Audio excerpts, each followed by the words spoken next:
Assalamualaikum warahmatullahi wabarakatuh. Bertemu lagi dengan Ibu pada pembelajaran tematik.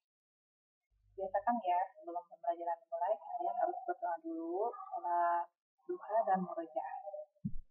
Baik, untuk pembelajaran hari ini adalah tema 1 mengenai organ gerak hewan dan manusia. Untuk tema 1-nya adalah organ gerak hewan. Adapun tujuan dari pembelajaran hari ini adalah kalian harus mengidentifikasi organ gerak hewan dan fungsinya, menentukan gagasan pokok dari setiap paragraf. Oke, kita mulai ya. Organ gerak hewan.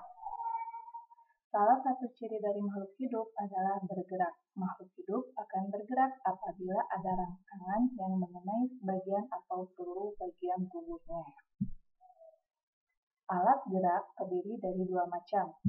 Ada alat gerak aktif dan alat gerak pasif.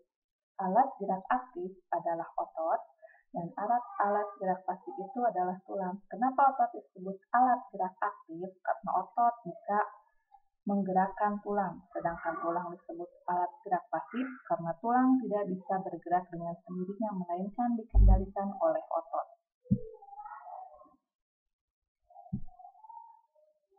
Selanjutnya, fungsi dari tulang dan otot. Nah, untuk fungsi tulang, ternyata tulang itu tidak hanya sebagai alat gerak, tapi tempat melekatnya otot. 2. Melindungi organ dalam manusia. 3. Pembentukan perangkat tubuh. Dan 4 adalah pembentukan sel darah merah.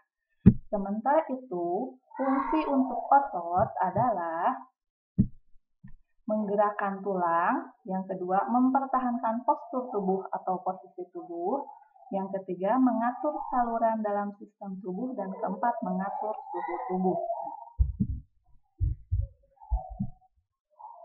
Alat gerak hewan antara lain ada yang bergerak dengan kaki, ada yang bergerak dengan sayap, ada yang bergerak dengan sirip, ada yang bergerak dengan tentakel, dan ada pula yang bergerak dengan otot perut.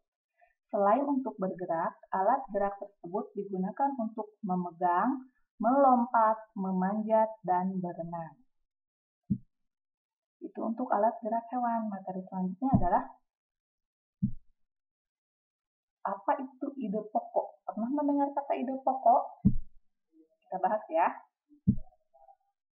Ide pokok adalah inti pembahasan dalam paragraf yang terdapat dalam kalimat utama. Ide pokok disebut juga gagasan utama, pikiran utama, pikiran pokok, gagasan pokok, dan pokok pikiran. Jadi, kalau ditanyakan gagasan utama, sama dengan ide pokok. Pikiran utama itu juga ide pokok. Pikiran pokok, ide pokok. Gagasan pokok, masih ide pokok. Dan pokok pikiran juga masih ide pokok ya. Bagaimana cara menentukan ide pokok atau gagasan utama atau gagasan pokok? Yang pertama, ide pokok bisa berada di awal paragraf, disebut dengan deduktif. Kalau ada yang di awal, berarti itu paragrafnya deduktif. Kemudian ada juga ide pokok yang berada di akhir paragraf, maka disebut paragraf induktif, di akhir induktif. Ada juga ide pokok yang di awal paragraf dan di akhir paragraf. Jadi ada 3, ada yang di awal deduktif, di akhir induktif, ada yang di awal dan juga di akhir. Bagaimana cara menentukan ide pokok? Nah, untuk menentukan ide pokok, kita bisa langsung menemukannya dari kalimat utama. Kalimat utama itu biasa ada yang di awal, di akhir, dan di tengah paragraf. Kemudian, mengurangi kata dalam kalimat utama. Bisa dikurangi kata dalam kalimat utama. Nanti coba kalian perhatikan buku tema halaman 1 untuk organ gerak hewan. Di sana ada bergerak dengan berbagai cara ya. Selanjutnya, ada yang membalik atau menyimpulkan kalimat utama. Jadi dibalik atau disimpulkan dari kalimat utamanya. Kesimpulan untuk hari ini adalah gagasan utama atau ide pokok adalah inti pembahasan suatu paragraf. Sedangkan alat gerak manusia dan hewan adalah otot dan tulang. Mungkin itu untuk pembelajaran hari ini.